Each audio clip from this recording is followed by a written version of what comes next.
नमस्कार दोस्तों, एक समय देश की सबसे बड़ी पार्टी कांग्रेस क्या वाकई मिटने वाली है? आखिर दोस्तों ऐसा सवाल क्यों उठने लगा है? जीत हार तो जीवन का नियम है, तो फिर 2 बार के हार के बाद से ऐसा सोचना कहाँ तक जायज़ है? लेकिन दोस्तों ऐसी बातें तब होने लगती है जब आप में कुछ कमी लोगों को दिखाई देने लगे। आखिर ऐसी कौन सी वजह है कि अब लोग कांग्रेस का हाथ छोड़ने लगे हैं? जो अपने थे वो पराये बनकर दूसरी पार्टी में जा रहे हैं। दोस्तों कभी भी लोग आपसे एकदम से अचानक कट नहीं जाते कि इसलिए कि आप कहीं हार गए हों या फिर फेल हो गए हों। लोग आपसे तब कटने लगते हैं जब जीतना ही नहीं चाहते, आप कुछ और देखना या सुनना या फिर करना ही नहीं चाहते। दोस्तों आज के टाइम में कांग्रेस को लेकर ऐसी चर्चा की सबसे बड़ी वजह है कांग्रेस की कमज़ोर होती लीडरशिप। ऐसा आप 2 मौक़ों पर कह सकते हैं। पहला जो कारण है हार्दिक पटेल और दूसरी वजह है चुनावी रणनीतिकार प्रशांत किशोर। दोस्तों सबसे पहले हम हार्दिक पटेल की बात करें तो वो गुजरात के पसंदीदा नेता में आते हैं। वो काफ़ी लगन से कांग्रेस के लिए काम भी कर रहे थे, मगर हार्दिक पटेल कांग्रेस के प्रति नाराज़ हैं, यह बात कांग्रेस को छोड़कर हर किसी को पता है।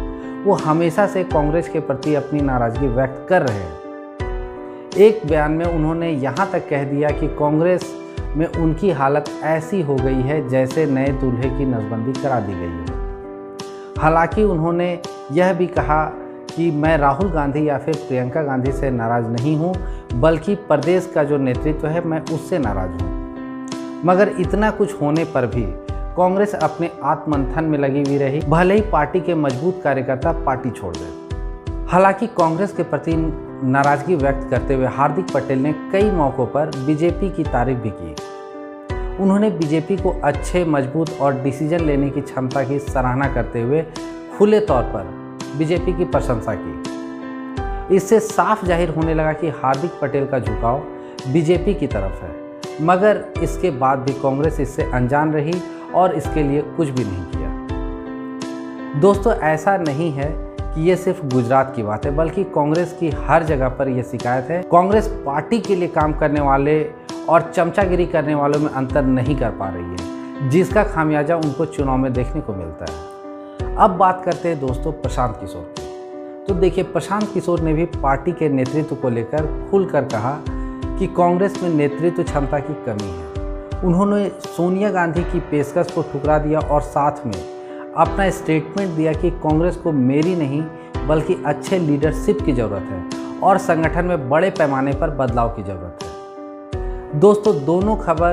को अगर आप डिटेल में पढ़ना चाहते हैं तो उसका लिंक मैंने डिस्क्रिप्शन में दे दिया है, आप वहाँ से पढ़ सकते हैं। दोस्तों ये तो बात खबर की है, मगर दोस्तों कांग्रेस कमज़ोर हुई है या नहीं ये तो बात की बात है। लेकिन यह बात बिल्कुल सच है कि कांग्रेस की नेतृत्व क्षमता को लेकर लोगों में काफ़ी ज़्यादा कन्फ्यूज़न है।